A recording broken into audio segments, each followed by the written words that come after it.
Hello crafters and welcome back to the ScrapbookPal YouTube channel. My name is Deepa from Designs by D, and today I'm going to be showing you this cute pop-up card. And I mean pop-up because the element on top of the card has a little popping feature. And it's very simple to make. You don't need any extra supplies, and I'll go ahead and show you how you do that. I'm featuring the Wonderland Collection by Spellbinders today, and I'm using a few products from that. This is what we're looking at. The first product here I've got is the Snowfall Shimmer Better Press Plate. You can see you've got those beautiful snowflakes on this large plate. You can either press them into your background or foil it. And then I've also got the Merry Messages Better Press plates. Again, these can be pressed or foiled. They are pretty standard and generic messages for Christmas, and it's a one plate deal. So you got one plate, you get 5 different sentiments, and you can cut them all out in one go with a one piece die as well. The other product I have here is the Yuletide Ride die set. You've got all of these dies that put together this car with all of these gifts on top of it. And then I've also got the Cocoa Wonderland set here. There's probably just a couple elements that I'll use from this just to add on to what I have. So let's go ahead and get started here. I've got the Snowfall Shimmer plate, and I'm choosing to foil it. As I said, you can use the Better Press system and you can just press out the image, but I like the idea of having the snowflakes foiled. So I'm using some matte gold foil here, and I'm going to just foil a few panels here so that we have some choices to choose from. I like doing this, and foiling this plate doesn't take that long, so doing a few panels won't add any extra time to this project. Well, not much. So we foiled the first one, and you can see you get this beautiful panel of that matte gold on white. I think it gives such an elegant look. I'm going to do 2 more panels here, one with this pastel pink color, and then another one with the opal foil, which is just a really nice like iridescent foil. I've done that on some pink cardstock. And then for that pink pastel foil, I'm just doing it on some white cardstock again. So we've got a few panels to choose from here. I like to have some choice when I'm putting together my cards. Another option you can do is you can do some dry embossing. So I've got my universal plate system here. You got plate A, B. Put down your Better Press plate with the panel, the embossing mat, and then the adapter plate D, and then run that through your die cutting machine. You get that beautiful result. Now for my die cutting, I'm going to do all of that in one go. I've got a set of colors, like a color scheme here that I want to use. I've got this like yellowy green, I've got a darker red, a pink, and then I've got some pink glitter cardstock, and I think that's actually glitter, the Spellbinders glitter foam, and then some matte gold cardstock to kind of go with the matte gold background we created. I've gone ahead and I've cut everything out, and now I'm going to move on to the other feature we're adding. So before we do our paper piecing, I've got a strip of 1 inch wide white cardstock, and I'm going to do a bunch of scoring here with my ScrapbookPal. I'm scoring this at 1/4 of an inch 4 times, then 1/2 an inch once, 1/4 of an inch 4 times, 1/2 an inch once, and then another 1/4 of an inch. And this is going to create our little springy feature, which is going to allow us to pop up our image. I'm going to create 2 of these. So this is one, and you can see I folded the one smaller 1/4 inch bit and then the larger 1/2 an inch bit. And then you get to the 4 1/4 inch bits, and you're going to foil that in an accordion style so that it goes back and forth. And it's going to go back and forth 3 times here. And then I'll do the same on the other side. Exact same thing. I'm going to fold that 1/2 an inch accordion style, fold the other 4 bits to create that accordion. You get an extra little panel that we had cut at the end. That's where you attach your double-sided adhesive, some strong double-sided adhesive I have here. And then fold it all down flat, and you can see you get this nice springy paper piece.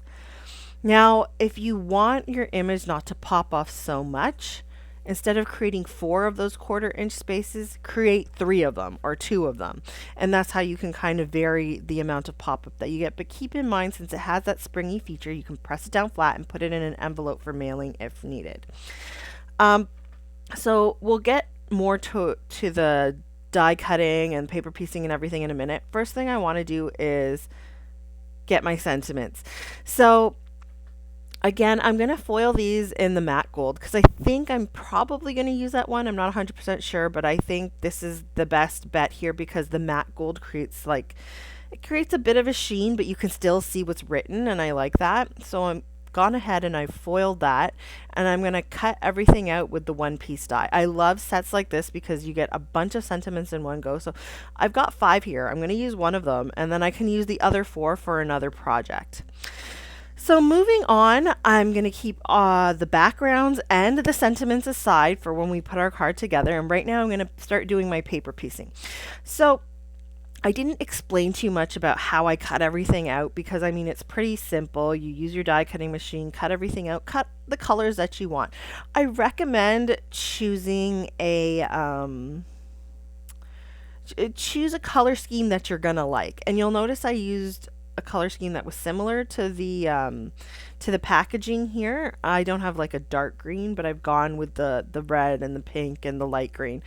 And then I added the gold instead and some shimmery pink as well. You can change up the color scheme, use more of a traditional color scheme, just green and red. Pick something you like, maybe look online, and then pick cardstocks that are similar to the color scheme you have. And then I find that no matter what you really cut out, as long as your pieces that you place on top of each other contrast a bit, it looks really good. And I used to have troubles in the beginning when I used to do die cutting and paper piecing, and my colors just wouldn't go together well. And that's how I got around it, is looking up color schemes or color palettes and then matching your cardstock. Another option is you could cut everything out in white, and then you can add inks if you don't have a lot of colors of cardstock. That's another option there. I like to do that sometimes when I'm too lazy to pick out colors of cardstock. And it's really up to you. So I'm really just putting this all together. If you look on the website, I'm not sure if ScrapbookPal has it. If they don't, there's also other guides. I think on the packaging, my packaging doesn't have it, but because I have a different set, but I think in the packaging they actually have a guide, or online you can find a guide now about how to put everything together. It shows you exactly where each die should be placed, and if all else fails, just look on the front. You got the front image, you can see basically put together where each of these die cut pieces should go. So there's a lot of little circles in this set. And keep in mind, some of them are for the ornaments that go on the tree. Some of them are for that one little squiggly ornament that's kind of hanging off of the tree. They're a little larger. And some of them are for the ornaments that go on the wreath. You can mix and match. It's really up to you. And sometimes when I get lazy and I can't keep track of all of those little bits, I just use gems. And those really come in handy. So you could just use some white gems or even some small colored gems. Those work as well if you don't want to cut out all of those little bits and circles. So I'm just continuing to paper piece things together. I'm going to just take a couple seconds here and say, apologize for my voice. It's a little bit raspy in and out because I have a bit of a cold. So sorry about that. But moving on, you can see there's tons of little elements. I've got the little envelope there, and I added the little heart in the center with some matte gold. I love these little bits. There's a little stocking here. I added this foam piece with the pink glitter on it because I thought it looked really cute. Yeah, and I'm just piecing everything together. Again, I'm using the guide that comes with the packaging or the front of the packaging in order to put this together. Now for the gift boxes in the background, I actually thought I needed to cut more of those little tops to go on it, but you only really need it for the one gift that's sticking out of the top if you plan on putting this together like the packaging shows you. So you just need that. You just need one, and you just need one of the bows. Now keep in mind, these sets are really ideal for not just creating the image that's on the front of the packaging, but you can take elements from these dies and use them for other cards. Like for example, maybe create a quadrant card where you kind of break down the card into different sections, maybe like 4 sections or 6, and you can just put a gift box, use the gift box dies and put a gift box of different colors in each of those quadrants, and that creates a nice card. Same thing with the stockings. You can use that separately. You don't have to include the car at all. Maybe you want to just include a funky, do like a card with different things on the front. That's just like a background. That works as well. So there's so many things you can do with this other than just creating the image that's on the packaging. Okay, so I'm putting together the car with all of the stuff piled on top. And I'm using that white piece of cardstock. That's just a bit of a backing, okay? It's what's going to hold everything together.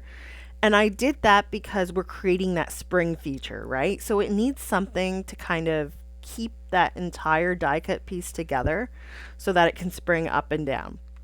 So it's really just it's like scaffolding. It's like what's keeping the structure together. So you can see I've added that gold piece, which is basically the thing that goes on the top of the roof to hold all the gifts, or all the cargo, I guess. I've attached the car just on top of that at the bottom. And then I'm adding my gift boxes, and you'll notice, like I said, you don't need the tops of the lids because most of it's going to get covered. I'm adding that top gift box a little bit overlapped so that it's got like a good backing there. The tree over top on the edge there, that kind of pulls it all together and holds it all together pretty well. I'll add the stocking in the same spot that you kind of see it with the candy cane in the bottom right there. You can change this up. You don't have to do it exactly the way the packaging shows you. Maybe put the stocking on the other side. Make the tree lean the other way. Remember, when you cut out that tree, you can flip it the other way, right? So you could also do that as well. I'm just adding the wreath here. I decided I wanted it to have a little bit of lift, so I've got these micro foam squares, and I'm just attaching a few of them and then adding that there.